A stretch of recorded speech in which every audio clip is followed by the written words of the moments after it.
microorganismo, ¿no? Y así se inician muchos de los experimentos para encontrar microorganismos que favorezcan a la planta, ¿verdad? Por ahí seguramente en otra materia pues, se los harán más ampliamente. Yo aquí esto me voy a ir muy rápido, voy a ver pues qué aplicaciones tiene, ¿verdad?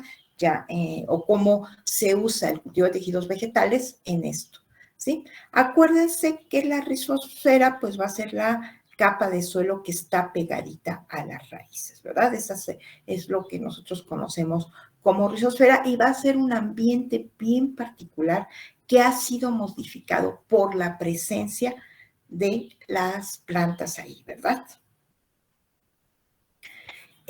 Bueno, va a haber diferentes zonas de esta, el rizoplano que sería la parte más pegadita a esa raíz, ¿verdad? Y va a estar rodeada por lo que conocemos como un gel, un musgel que está siendo excretado por la propia raíz. Fíjense, el hecho de que haya una serie de exudados de este mucigel que esté siendo secretado por la planta hace que sea un ambiente bien particular, que haya un montón de microorganismos alrededor de esta planta, ¿verdad? Se hace un ambiente bien particular alrededor de esta planta. Y básicamente, pues hay restos hasta de la propia epidermis de la raíz, como una serie de exudados, un mucigel, y eso hace que sea un ambiente rico en nutrientes que hace que haya una mayor concentración de microorganismos que estén asociados a la raíz o tratando de colonizar a la raíz. Pues aquí están todos los materiales, fíjense, exudados, que son un montón de azúcares, aminoácidos, ácidos orgánicos, muchísimos, secreciones, un montón de sustancias, mucílagos, y fíjense, en esta zona de la puntita de la raíz siempre hay un mucílago que está protegiendo a la parte apical de la raíz, y entonces ahí también es una zona bien particular, ¿verdad? Mucigelizados, ¿sí ven? Un montón de materiales orgánicos que están siendo secretados por la raíz y que le da a esta zona un ambiente bien particular, ¿verdad? Bueno, pues aquí aquí ya se ve cómo está la raíz y cómo puede ver aquí está la parte del ápice, aquí está siempre rodeada por mucigel, aquí a través de estas células están secretando una serie de sustancias, pero también hay células epidérmicas que pueden estarse descamando, entonces vean que es súper rico de material orgánico toda esta zona que está rodeando a la raíz, ¿verdad? Y aquí, fíjense, pues son imágenes muy bonitas, ¿verdad? En donde son de microscopía de barrido, en donde se ve la asociación directa de esta raíz con una serie de microorganismos que están aprovechando el contenido alto de sustancias orgánicas. ¿Sí? Pues esta rizosfera cambia dependiendo de qué tan cerca estén de la raíz, ¿verdad? Va a haber pues diferencia en las sustancias que hay entre qué tan cerca esté de la raíz, qué tanto se aleje de la raíz, pues va a haber cada vez menos sustancias orgánicas, ¿sí? Y pues también va a haber diferencia en lo largo de las raíces, si están cercanos a los pelos radicales, ¿verdad? O si son raíces adventicias, todo eso. Pero aquí lo que nos está diciendo es que es un ambiente dinámico. Y algo bien importante es que esta rizosfera y esas sustancias que se están excretando también depende, aquí habla del estado fenológico, o sea, no es lo mismo cuando es una plantulita, la plantulita es la que está saliendo directamente de la semilla, que si es una planta adulta, que si es una planta que ya está formando flores o frutos. Eso va a cambiar mucho las sustancias que se estén secretando. Y en consecuencia también va a haber un cambio en las poblaciones microbianas. Nosotros podríamos hacer el seguimiento a lo largo del ciclo de vida de una planta para ver cómo van cambiando esas poblaciones microbianas, ¿verdad? puede haber diferentes microorganismos, algunos que simplemente están aprovechándose de que hay una serie de sustancias ahí, otros que positivos, que sí puede haber una interacción positiva porque sí está habiendo un efecto positivo en la planta de estos microorganismos. Hay algunos que forman asociaciones íntimas y algunos que sí tienen efectos deleterios o negativos, que también muchos de los patógenos pues van a penetrar por las raíces. Entonces hay diferentes tipos de interacciones, ¿verdad? Y bueno, aquí ejemplos de cómo pueden colonizar la superficie o penetrar. Sí, aquí se observa cómo están penetrando. En este caso es una micorriza, que es la asociación de un hongo con una raíz, y vean cómo sí está penetrando directamente al hospedero, a la planta, ¿no? Entonces hay algunos que solamente están en la superficie, que no forman una asociación tan íntima, pero vamos a ver que otros sí están penetrando, ¿sí? Vamos a ver cuáles sí y cuáles no. Y bueno, puede haber una serie de interacciones patógenas, ¿verdad?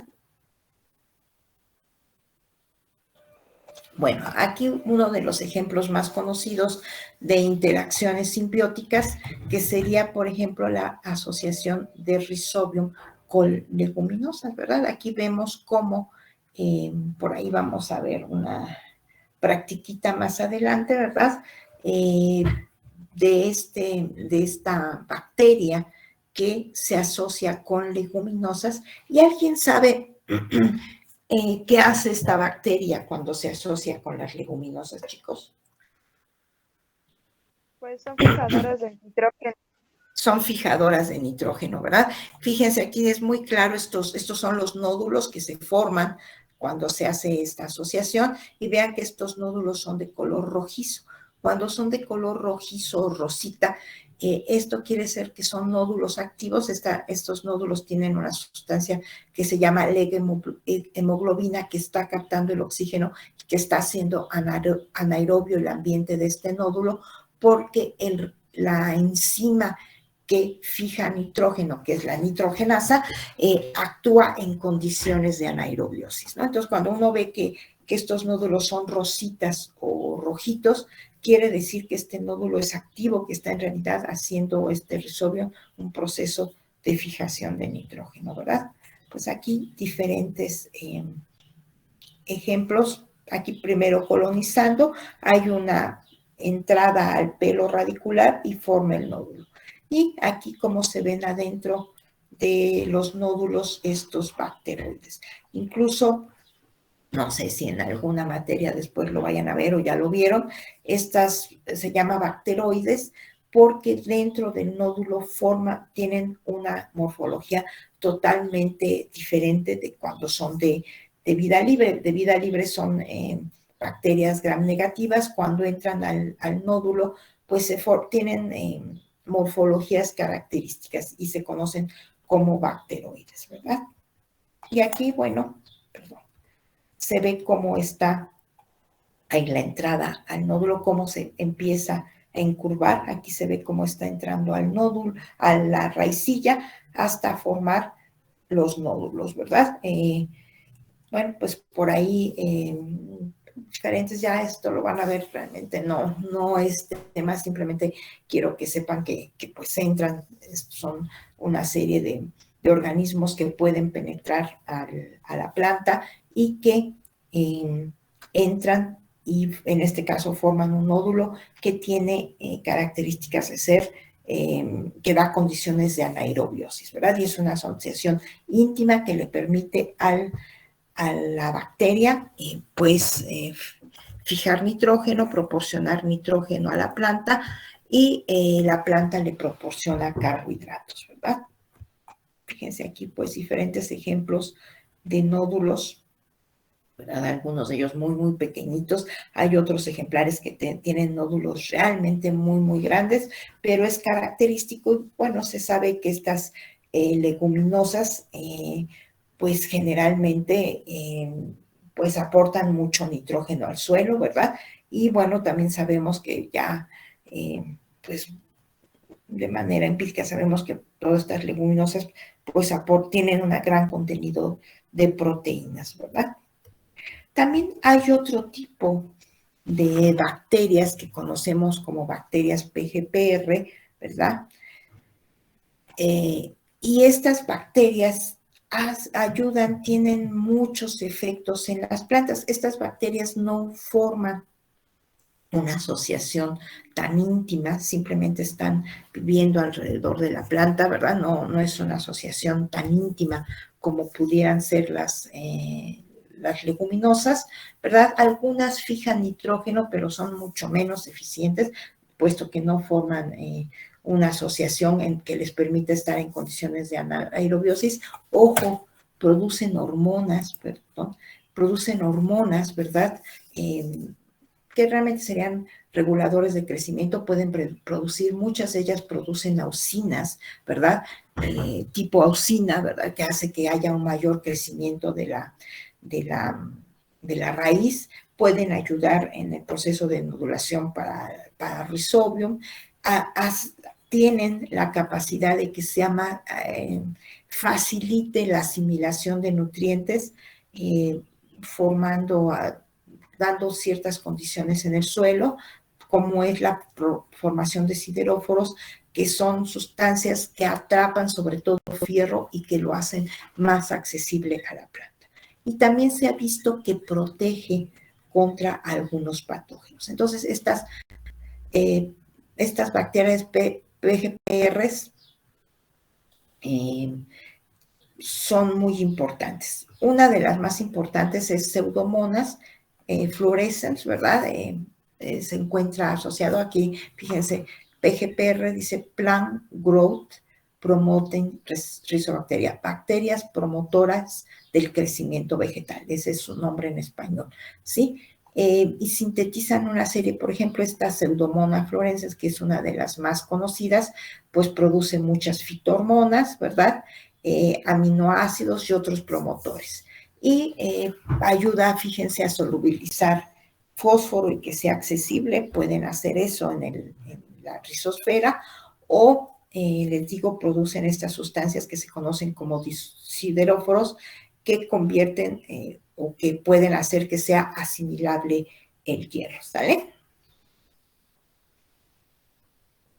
Bueno, aquí esta es la Pseudomonas, sí se ve cuando nosotros la sembramos. Aquí vemos que tiene la capacidad de florecer, entonces por eso se le conoce como Pseudomonas fluorescens.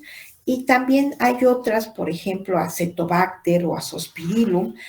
Por ahí alguna vez, no me acuerdo si con QVPs, pero sí hemos llegado a hacer este experimento, no sé si lo vayan a hacer ustedes en alguna materia después, en donde uno pone un extracto de estas bacterias en raíces. Aquí vean cómo se incrementa el número de pelos radicales, ¿sí? O sea, aquí vean una donde no se ha agregado este Acetobacter, y aquí cuando se agrega incrementa mucho.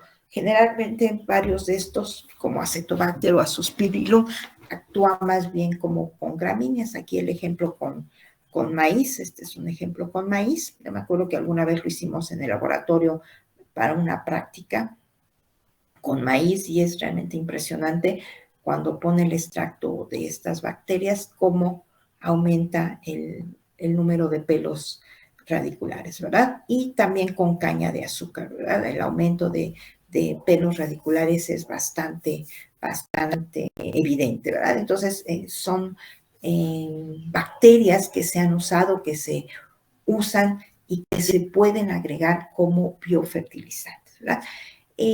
¿Cuál sería, pues ahora sí que la relación de eso? Se les decía, bueno, la relación con cultivo de tejidos. Pues muchas veces estos experimentos se hacen en cultivos in vitro. Uno pone a cultivar una plantita en condiciones in vitro, hace, por ejemplo, que produzca raíces, puede uno inocular algunos frascos y otros no, y ve cómo, entonces, La aplicación del cultivo in vitro es que uno tiene, pues, es mucho más fácil hacer este tipo de experimentos en cultivos in vitro porque están de alguna manera aislados, ¿no? Si lo hace uno en suelo, pues es menos evidente. En cultivo in vitro uno puede sacar la plantita y ver si en realidad se desarrolla. Entonces, muchos de estos experimentos se hacen primero para probar si estos, porque después hay toda una línea de de uso de estas bacterias, que es pues como biofertilizantes, ¿verdad? Así se hacen biofertilizantes, o sea, no utilizar sales, sino usar microorganismos que ayuden a absorber mejor nutrientes, y entonces primero se prueban estos biofertilizantes en cultivos in vitro, ¿verdad? Entonces, por eso es bien importante la técnica de cultivo de tejidos. Y otra cosa que se hace también así en condiciones in vitro son los hongos micorrízicos. Pues, por ejemplo, todos los pinos, ¿verdad? Lo que ustedes conocen aquí, el ejemplo de un pino, pues tienen estas micorrizas, son ectomicorrizas que están creciendo. Vean cómo alrededor de la raíz pues se da el crecimiento de hifas, y todos estos, muchos de estos honguitos que nosotros, algunos de estos se comen, otros no. Por ejemplo, aquí está manita, que es tóxica, pero todos estos forman micorrizas alrededor de las raíces de los pinos y permite que absorban mejor a mayor cantidad de agua, puedan asimilar, como aumenta la superficie de la raíz, hace que estas plantas puedan establecerse. De hecho, los pinos y muchas de estas especies de gimnospermas no pueden establecerse si no están micorrizadas, si no tienen. Y muchos de estos experimentos se hacen en cultivos in vitro. También hay otras micorrizas que penetran. Aquí se ve, vean cómo está. Esta sería una foto de una raíz, y estos como bolitas es parte de estos hongos que están penetrando a las raíces, y estas se llaman endomicorrizas, y se dice que casi el 90-95% de las plantas tienen estas endomicorrizas. Entonces, muchos de estos experimentos se hacen in vitro, se ve si en realidad aumenta, son buenas, y generalmente la inoculación se hace en plantas cultivadas in vitro, ¿verdad? También, entonces, otro ejemplo clásico es hongos micorrízicos, ¿verdad? Les digo, los ecto, que generalmente pues todas las gimnospermas los tienen, y los endo, que serían los que penetran a la raíz. A ver si quita todavía. Sí, bueno, aquí a lo mejor algo de lo que ya les había dicho. Esta es una simbiosis entre las raíces y hongos, ¿verdad? Les digo, fíjense, como les decía, al menos en el 90% de las plantas hace que la superficie de la raíz sea mucho, porque al crecer también la micorriza, las hifas, eso hace que la superficie de la raíz se incremente y entonces pueda utilizar mejor el fósforo. Generalmente pueden absorber el fósforo de una mejor manera, que generalmente en muchos suelos es difícil de absorber, y la micorriza recibe carbohidratos, ¿verdad? O sea, por eso se habla de una simbiosis mutualista. La planta tiene una mayor superficie de absorción, y los hongos pues reciben de la planta los carbohidratos, ¿verdad? Entonces, por eso se habla de una simbiosis mutualista, ¿verdad? Aquí diferentes, si vean, pues una raíz micorrizada, vean la gran superficie que ocupa, a diferencia de una raíz que no es micorrizada, ¿verdad? Hay diferentes, no me voy a extender en eso, ¿verdad? Y bueno, aquí algunas cosas de cómo se usa. Aquí estas son fotos de un experimento que en esta ocasión no lo van a hacer en el laboratorio, sí vamos a tener la práctica en línea, pero pues no lo hacemos en el laboratorio porque tarda bastante tiempo y no nos daría tiempo por las pocas sesiones que vamos a tener de laboratorio.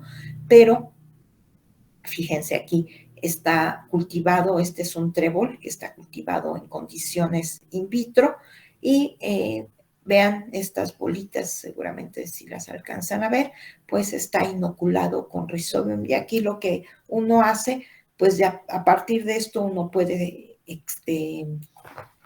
obtener fíjense aquí ya está creciendo con esta asociación, uno puede obtener estos nodulitos, hacer un macerado, aislarlo en un medio especial, este Rhizobio, y con este inocular directamente, por ejemplo, hacer un caldo, cultivarlo en caldo, obtener masivamente el Rhizobium, y por ejemplo, con eso ya podría uno inocular un cultivo, ¿no? Aquí, en este caso, estaríamos probando si en realidad forma asociación con esta plantita. Entonces, esta sería pues una manera de hacer primero la parte del laboratorio inicial con cultivos in vitro, ¿verdad? Entonces, aquí tenemos en el caso de las leguminosas, ¿sí?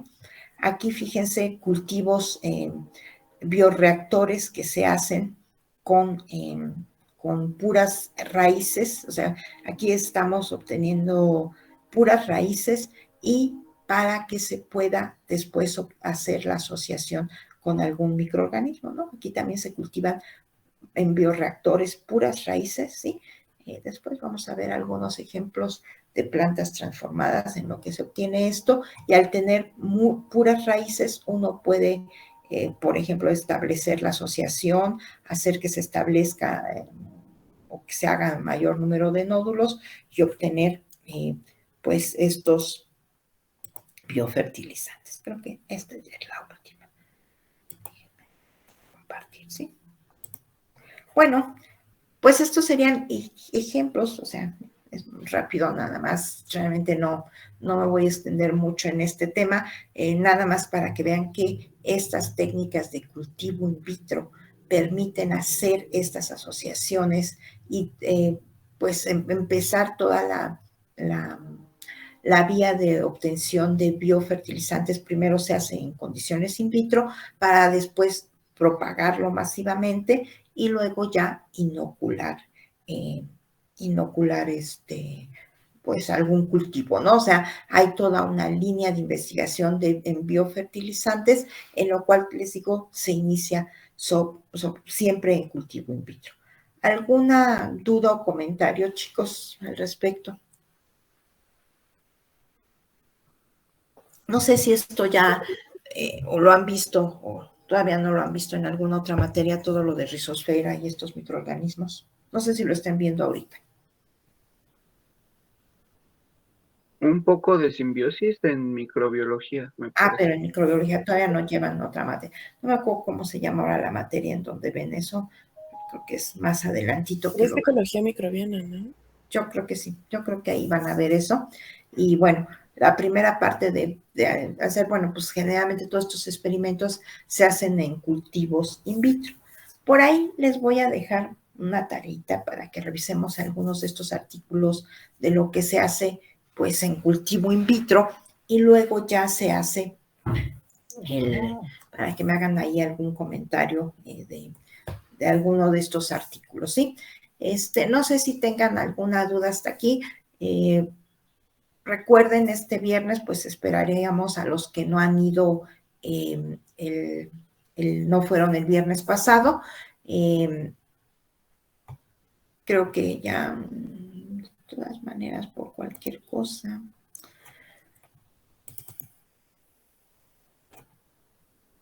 Creo que, a ver, vuelvo a hacer el listado para que me digan si van a asistir. A ver, según tengo yo, la sección que va a ir este viernes sería Rodrigo Álvarez, ¿sí? Sí.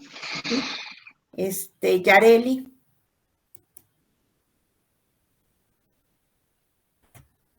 ¿Sí, Yareli?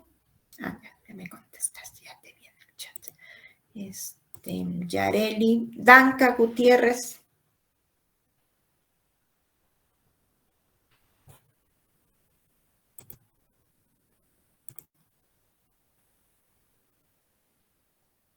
Micrófono, no sé qué onda con su micrófono, pero sí, ella también. Sí, ya vi que me están por ahí contestando. Tengo aquí mi listado. Danca, Luisa Fernanda. Sí. Mariana Morales. Sí, profe. Lisette Orozco. Sí. Antonio Pasarán. Sí, profesora. Aglay. Sí. Daniela Ramírez. Sí, profesora. Ruth Rivera.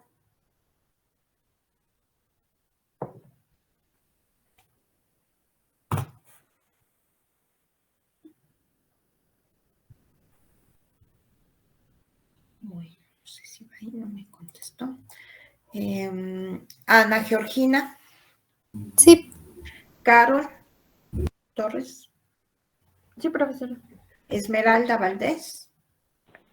Sí, profesora. Y Berenice Villalón, ¿sí? Sí. Y Joel, que faltó. ¿Sí irías, Joel? Sí, profesora. Perfecto. Bueno,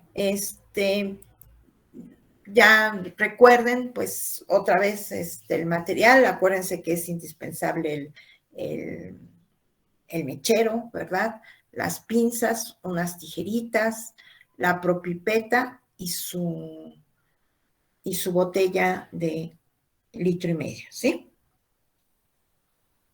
Obviamente, pues lleven, acuérdense, no sé si se les olvidó a los chicos, creo que todos llevaban ese encendedor porque lo requieren para su mechero, ¿sí? Les pido de favor, acuérdense que tienen que llevar la tabla de nutrición mineral, ¿sí? Acuérdense, calculada a 1,5 litros, las concentraciones y aparte el protocolo para que hagan su siembra de su plantita, ¿sí? ¿Sí, chicos? Sí. Sí, profe.